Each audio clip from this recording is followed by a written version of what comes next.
ফরিদ, আমি তাহলে এখন আসি। শোনো, তোমার মায়ের চিকিৎসার দরকার, চিকিৎসা তুমি করে নিও। মামা, তুমি কিছু মনে করো না, আর আমার জন্য চিন্তাও করো না। তুমি যাও, এরা যদি আর আমার সাথে কখনো উল্টাপাল্টা করছে না, আমি নিজেই তাহলে চইলাম। হ্যাঁ, সে আশায় আমি রইলাম। তাহলে আজকে যাই। মামা চলেন, আমি আপনার আগে দিয়ে আসি। থাক, আর লাগবো না।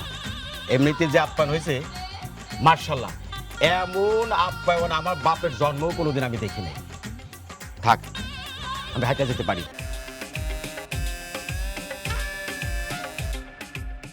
বউ, যা হওয়ার হয়ে গেছে, তুমি আর রাগ করে থেকো না, সব কিছু ভুলে যাও।